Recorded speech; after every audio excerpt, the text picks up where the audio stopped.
हम सब कोई प्रेगनेंसी के दरमियान एक सवाल हमेशा सोचते हैं कि क्या लेबर पेन इतना ज़्यादा पेनफुल होता है जितना लोग समझते हैं। क्या सच में इतना दर्द होता है? तो आज के वीडियो में हम आपको एकदम सिंपल लैंग्वेज में समझाएंगे कि डिलीवरी के टाइम पेन का एक्सपीरियंस कैसा होता है। नमस्कार दोस्तों, मेरा नाम है डॉक्टर अर्षा और आप देख रहे हैं लिटिल केयर इंडिया।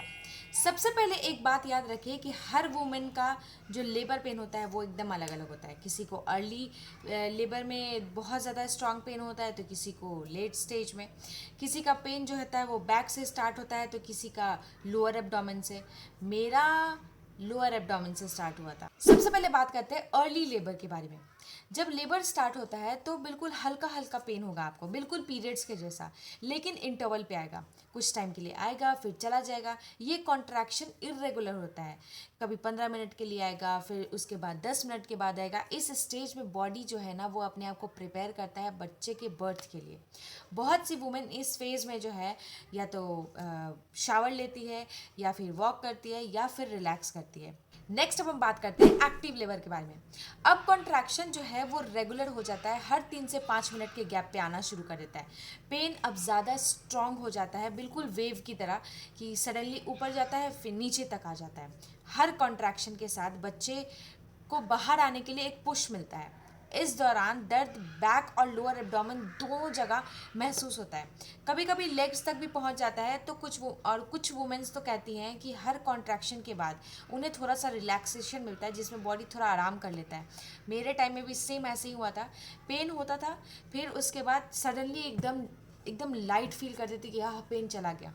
फिर ऐसे पेन उठता था एकदम, मतलब अनबियरेबल। अब हम बात करते हैं ट्रांजिशन स्टेज। ये सबसे शॉर्ट और सबसे ज़्यादा पेनफुल पार्ट होता है। पेन लगभग 2 से 3 मिनट में आता है और उसका कॉन्ट्रैक्शन 60 to 90 सेकेंड्स तक रहता है। इस टाइम पे इमोशनल सपोर्ट बहुत ही ज़्यादा ज़रूरी होता है। अक्सर सारी होने वाली मदर्स को ये लगता है कि अब हम झेल नहीं सकते, लेकिन यही वो मोमेंट है जब बच्चा बिल्कुल आपके नज़दीक आने लगता है और डॉक्टर और हस्बैंड का सपोर्ट यहाँ पर सबसे बड़ा रोल प्ले करता है। हम अपना एक्सपीरियंस बताएंगे कि मेरे टाइम पे भी हम यही फील करते थे कि अब हमसे बर्दाश्त नहीं हो रहा है, अब हम झेल नहीं पाएंगे, प्लीज़ चाहे जैसे भी हो सिजेरियन करा दो, बेहोश कर दो, किसी भी तरीके से इस बच्चे को बाहर निकालो। अब अनबियरेबल पेन जो होता है वही हो रहा था। लेकिन उस टाइम पे मेरा डॉक्टर और मेरा जो हस्बैंड है वो दोनों मेरे लिए एक सपोर्ट सिस्टम की तरह काम किया और उन दोनों के वजह से ही हम बच्चे को डिलीवर कर पाए। अब बात करते हैं डिलीवरी टाइम के बारे में कि जब सर्विक्स फुल ओपन हो जाता है करीब 10 सेंटीमीटर के, तब डॉक्टर आपको पुश करने के लिए कहती है।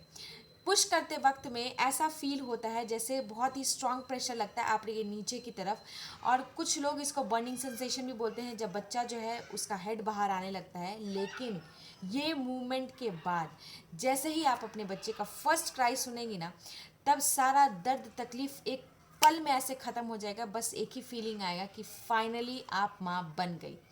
और मेरे टाइम पे भी ऐसे ही हुआ था कि बेटी निकली और मेरे दिमाग में भी यही आया कि फाइनली हम माँ बन गए और इस दर्द से हमको छुटकारा मिल ही गया। लेबर पेन को सिर्फ पेन मत समझिए, ये एक जर्नी है जहाँ हर कॉन्ट्रैक्शन आपको आपके बच्चे के और करीब लाएगा। और जब वो छोटी सी जान आपके हाथ में होगी ना, तो समझ जाइए दुनिया का सबसे बड़ा मिराकल जो है आप ही फील किए। तो अगर आपको ये वीडियो अच्छा लगा हो, हेल्पफुल लगा हो, तो एक लाइक ज़रूर करना। प्रेगनेंसी से रिलेटेड और रियल एक्सपीरियंसेस को सुनने के लिए इस चैनल को सब्सक्राइब ज़रूर करना और ज़्यादा से ज़्यादा शेयर कीजिए। और अपना ख्याल रखिए, अपने होने वाले बच्चे का ख्याल रखिए। मिलते हैं अगले वीडियो में। Thank you so much.